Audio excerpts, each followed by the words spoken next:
Hey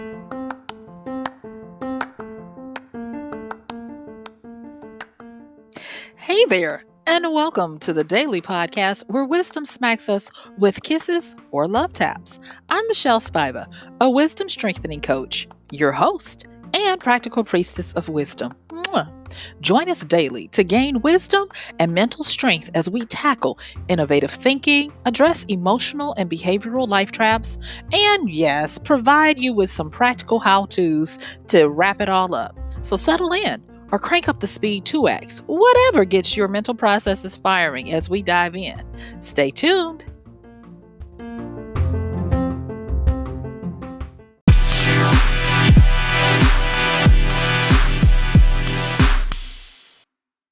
Yay!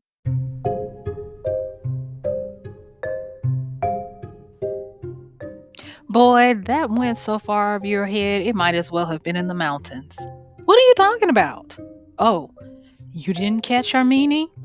Baby, she was throwing shade at you. Hey, this is MichelleSpiva, your practical priestess of wisdom, and I want to welcome you to today's podcast of Wisdom Smack. Mwah. So join me on the flip as we talk about the art of catching meaning. It's going to be a good one, y'all. I'll see you on the flip.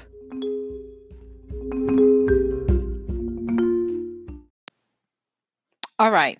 So the A part was a reimagining of a conversation I had when I was a little kid. And when I say a little kid, I was in elementary school. And I was not that good at listening to what people were really saying. I was more of a literal thinker. What you said is what you meant. And I had some older girls, let's just call them that, who loved to pick on me. And especially on the bus rides home.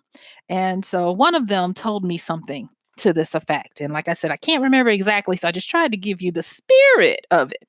But one thing that being picked on when I was that, young by those older girls, what it made me do was it made me have a passion and a thirst for meaning and understanding of what was happening to me and around me. And so it helped to continue to drive me into this ever going love of reading and learning and information. And lo and behold, it was many years later after I had just by will and by trying to go to classes and learn the art of conversation that I happened upon a book in my adult hood that was so revelatory. I was like, oh my gosh, this might as well be the Holy Grail. I've mentioned that book many times, and I've even told y'all about someone who wrote me who said that, they love the way I describe the book. They're just going to continue to listen to me describe the book because when they tried to read it, it wasn't as quote unquote fun as I made it seem. But I love the book. And the name of the book is, are you ready for this? The name of the book is called How to Read a Book. Yep. It was originally written in the 1940s, and then it got spiffied up again in 1972. And so this book has had a lasting endurance, and it was co-penned by two men, Dr. Mortimer Adler and his colleague, well, actually, one of his employees. And Dr. Mortimer Adler at the time had been the CEO, chairman, if you will, of Encyclopedia Britannica. So I figure somebody who has had a lifetime of collecting information and data and giving it to people by way of encyclopedias, they kind of know what they're talking about, and they do. So I will say this: if you can't make it through the book, because the book is a little dense, I would encourage you to get the audiobook of it and go through it. You're going to be amazed. Take your time. Treat this more like a reference, like an encyclopedia, than just by something that you would casually read, because it's going to cause you to have to change and rewire the way you approach things. Everything that I could say about this book would just keep me going on and on, but we don't have all that time. So I'm going to hit some of the things that I have learned by way of the book, as well as what the book has opened me up to gain great wisdoms that have now helped me to take care of myself, to make a living, to be able to interact with other people and have some type of value in their life, and to be able to really understand what's going on. All right. And so, what we're going to get into now is we're going to talk about how to take the art of meaning. And then we're going to talk about a few things to do to perfect that art. All right. So now that you understand how catching real meaning of what's going on in communication is going to help you just across the board in every area of your life, pay attention. And if you get these few little things that I'm going to cover right now, you're going to be ahead of the game. All right. So the first thing is to realize that when you have any kind of communication, whether it be a conversation, whether you be an observer of someone's art or someone's production of a speech or whatever it is, understand that you are to be an active receiver. Yeah, an active receiver. And when I used to try to remember this, when I was having to read these textbooks drier than a stale cracker in the cold, I was like, I'm an active receiver. I'm an active receiver. And what I realized was that becoming an active receiver can do wondrous things to how we are able to focus, see, and even reframe and position. Because I'm going to tell you this, becoming an active receiver means not necessarily that you just open yourself up to receive all. You're not saying, my name is Jimmy and I can take all you can give me. Instead, what you're doing is you are learning what a lot of people call being in the zone. Mihai's seminal work of that state of work, but we are now coming to realize that it is a state of play. And being an active receiver puts you into a state of play. And playing does not necessarily equate to fun. Playing equates to being able to focus and to find innovative ways to keep you reimagining what you're doing. And so being an active receiver, first and foremost, is about getting into the zone, the state of play where you can focus and concentrate on what you're receiving and find new and innovative ways to learn and receive more of it. And by doing that, guess what happens? You start to develop a feel or even a sight or a touch for the different layers, emphasis, and even subordination of what's going on. I did a podcast talking about the fingertip touch, and that is what we're talking about here. When you're able to develop a finesse, of down to a granular level, to the finest of hairs, where you're able to catch the drift of what's being produced. In the book, what Dr. Adler talks about this of being an active receiver, he goes on to say that when you are able to receive and be active about it and not just passive, you begin to command your environment, your surroundings, your thoughts, and you become able to be precise in what you're taking in because of this activation of what you're receiving starts to work on you to gain new meanings, different meanings, and yes, catch meanings. He even says that sometimes you will catch a meaning that the author was not able to, or the creator was not able to consciously um, say or be aware of consciously, but it's there. It's not that you're imagining it. And that was very powerful. And so wisdom shows that the art of catching meaning, whether you're using the artful skill of reading, observing, interacting, or catching any kind of sort of communication, means that when you actively receive, you open yourself up to a various amount of possible meanings and get this, intentions.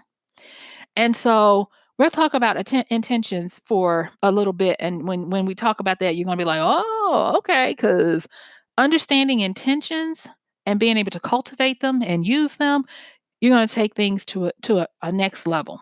And I'll just say this, intentions are a way great influencers are able to command the power and the sway over people that they have, and it starts by being an active receiver. And so next, under this being an active receiver, whether it's by reading or observing or whatever, it allows us to, like I said, be able to find many different meanings and intentions of what's being conveyed. And another masterful thing that we have to realize when you're cultivating this art of catching meaning is great listening. Now, I've talked about the art of listening in another podcast, and I'm going to be doing more of them because there's so much more to say about the art of listening. Because there is an active listening, there is a persuasive listening, there is a passive one, there's a subconscious one. There's so many types of listening that we can do. And understand this that there is a vast difference. I'll go on to say they're not the same.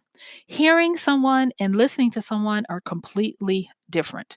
When you hear someone, it is at best the first layer of listening where you can say, I heard what you said.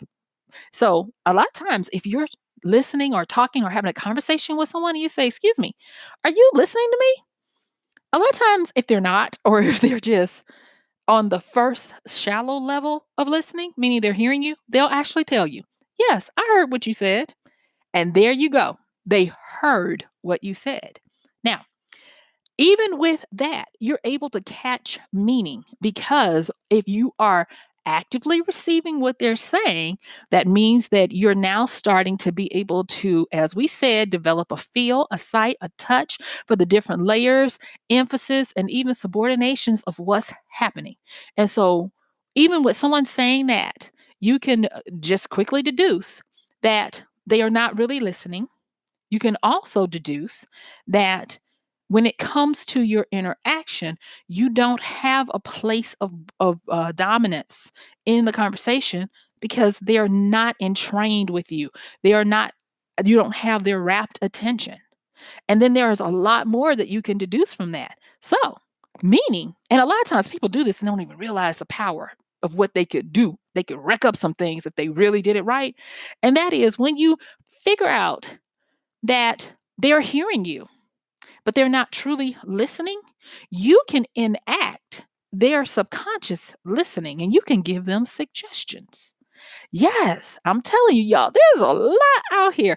I mean, I don't want to do, any dark psychology trainings because I'm not all about teaching people how to manipulate folks, but just know that by learning the art of catching meaning and then understanding how to parlay that into cultivating intentions and influence, persuasion, honey, you can have a team of zombies or sycophants or however you want to make them doing your bidding by just catching this one little training and wisdom that I'm talking about with you today. All right. So let's go back to that example of you catch the person, you're like, are you listening to me? And they say, I heard what you said. And if you, like I said, take a moment to be an active receiver of the communique that they just gave you, then you're starting to be able to activate your ability to feel, see, touch, and discern the layers, the different emphasis that they put on how they responded to you. You'll be able to precisely command the environment that includes them and even their thoughts. Because once you start understanding the power of listening and how to catch meaning on how the person is either entrained to you or not, what level of listening they're on, you can hopefully benevolently do a lot of things. Say, for instance, you want to have some type of influence or you want to sway. Now, to me, the difference between influencing someone and persuading them is both different and in the same in the same area. So let's just say that you're having a conversation with someone and they're discussing with you something and they're open to your advice, your suggestion, and you can clearly see that they're going to make a wrong decision. You can either choose to persuade them to go with what you want, or you can influence them to hopefully go with what you want. Okay. So let's talk about the persuasion first. So, with the persuasion is where you subconsciously move where they are to where you want them to be. To influence someone is to gently and subconsciously show them where you are and appeal to their desire to be like you.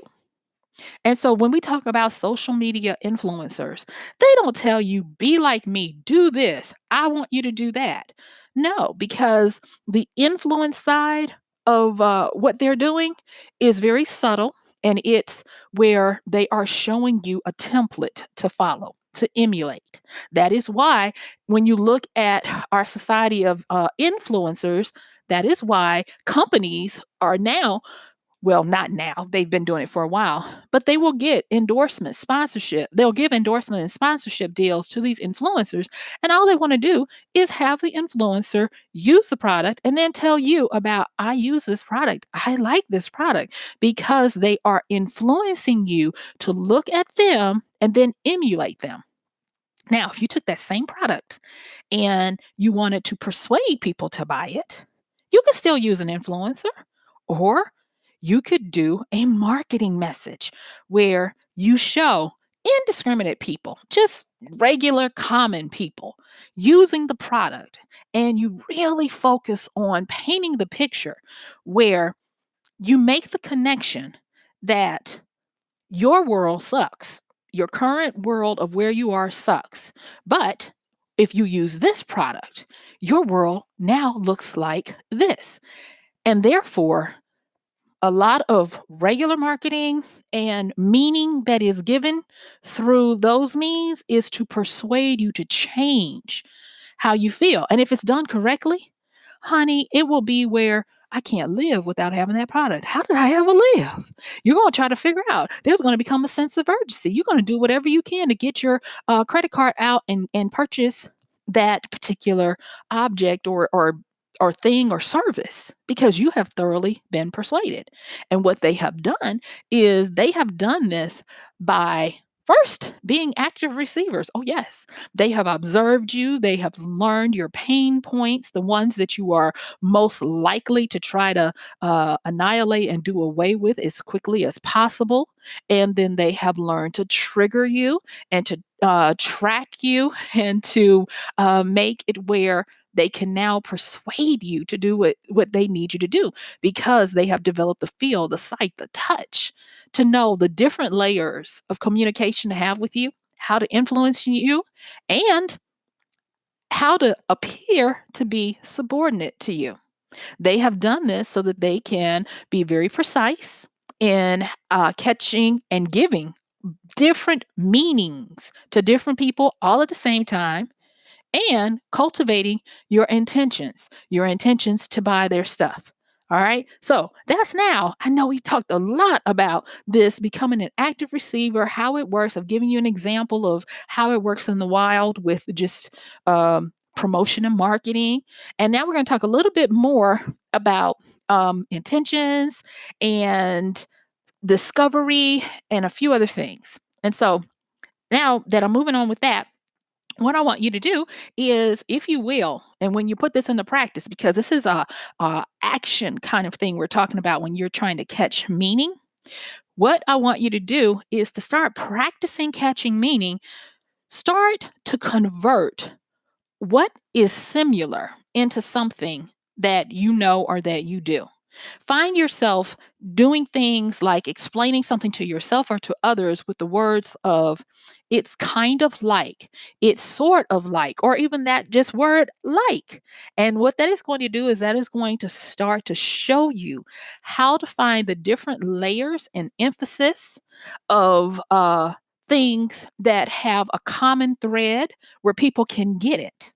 And once you start working on your simile game of explaining something that's different with something that you know, or that the other person that you would want to make understand it know, then I want you to move to the big daddy. And that is, I want you to find a way to just make it something else where X equals Y. And that is, it becomes a metaphor. Once you get into a metaphor, the sky is the limit.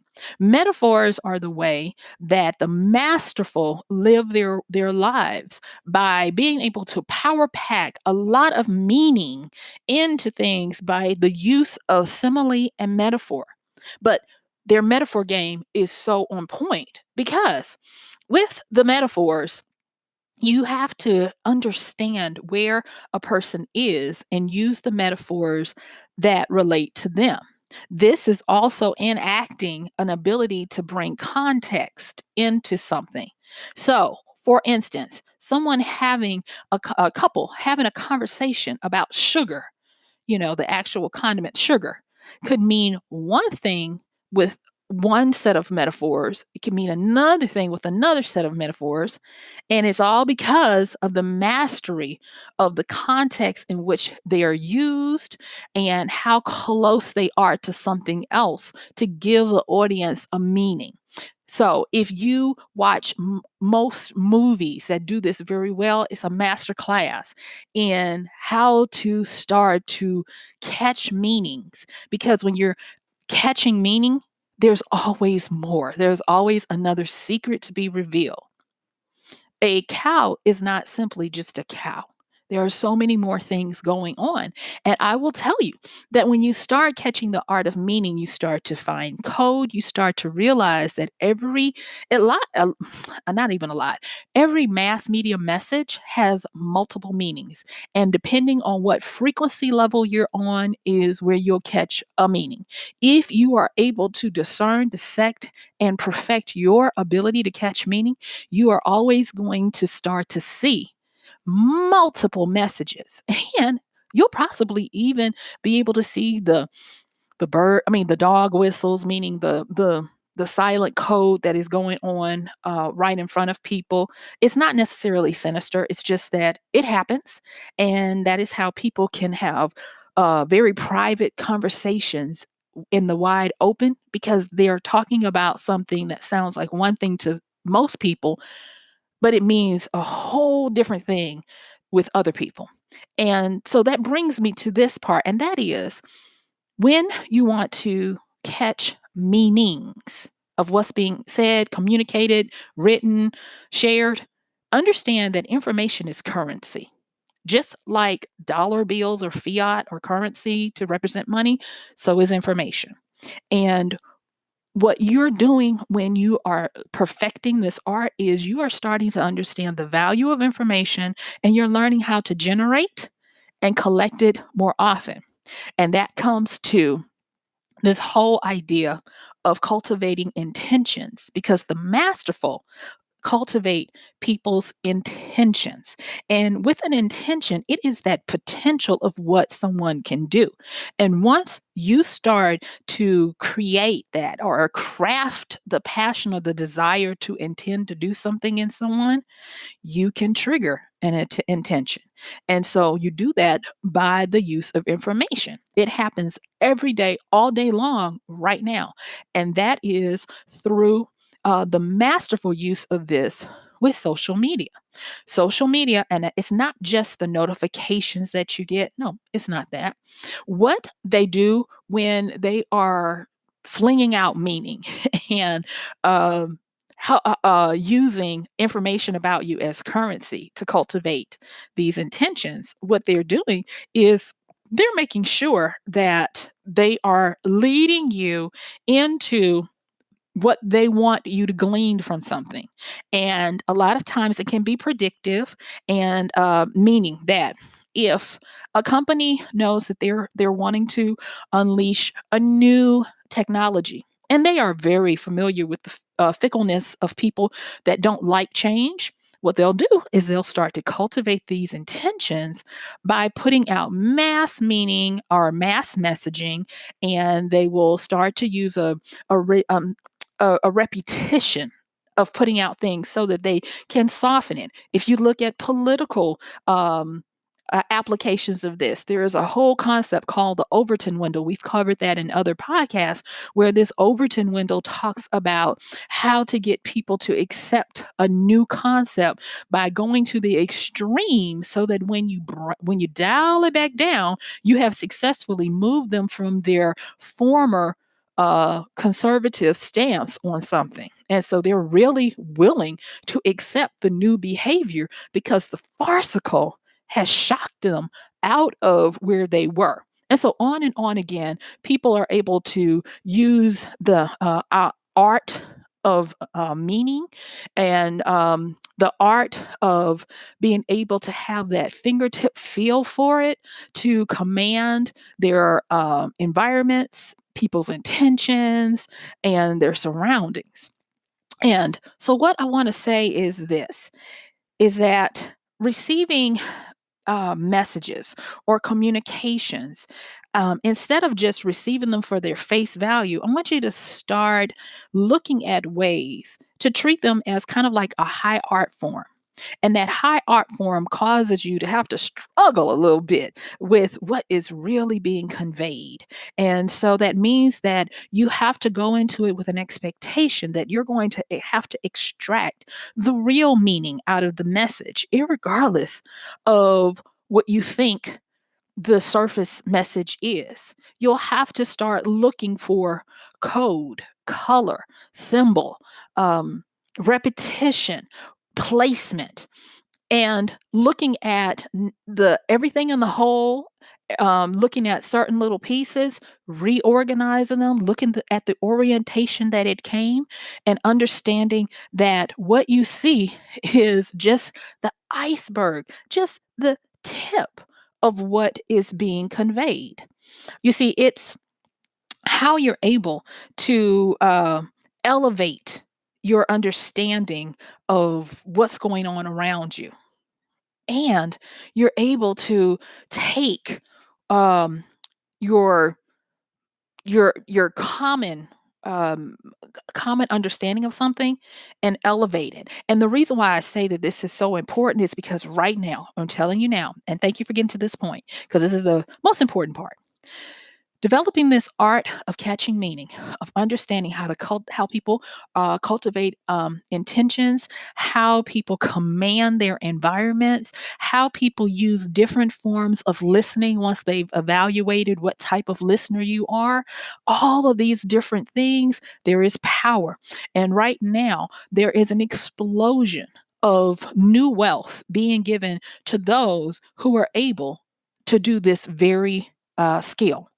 You see, there are people that will have hot takes on YouTube, Facebook, Instagram. And because they have cultivated this art where they can bring new meaning, and not only bring new meaning to something, they are very well disciplined in learning how to convey that meaning to you, that people start to listen to them, because people, no matter who you are, there is a certain amount of curiosity that you have. And the more curious you are, the more you seek out these types of people.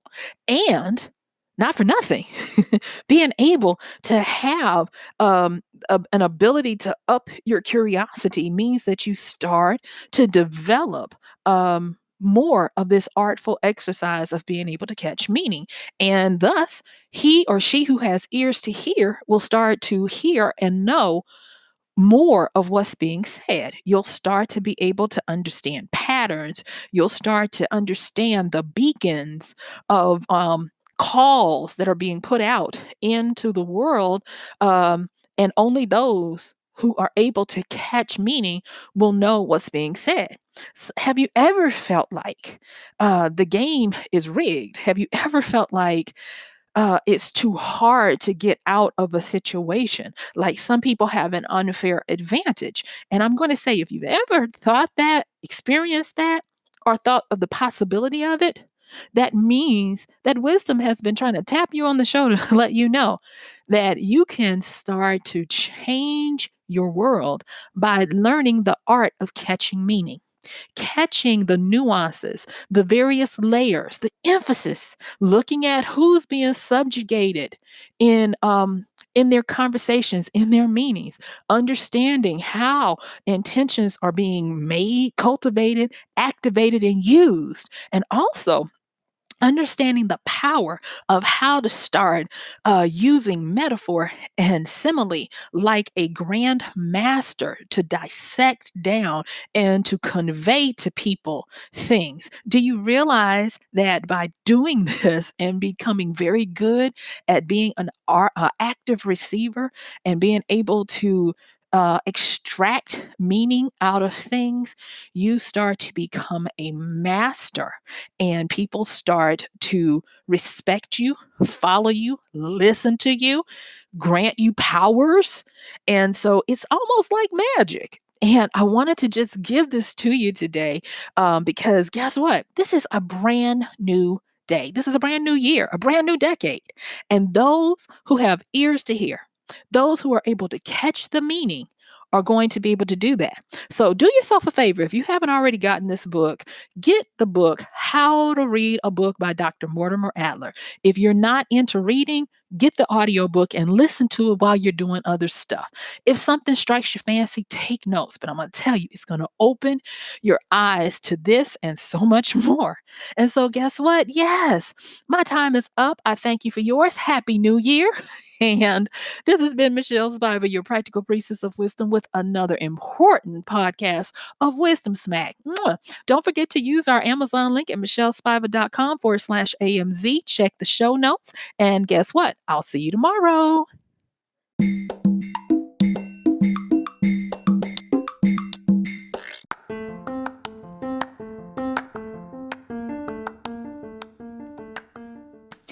And that's going to do it for today's podcast of Wisdom Smack with MichelleSpiva. If you like this podcast, please help us get the word out. Like, comment, subscribe, and even share. And if you really like it, please help us continue to get the word out by considering using this show's link for Amazon. So when you want to go to Amazon and you do all of your general shopping, please use MichelleSpiva.com/AMZ.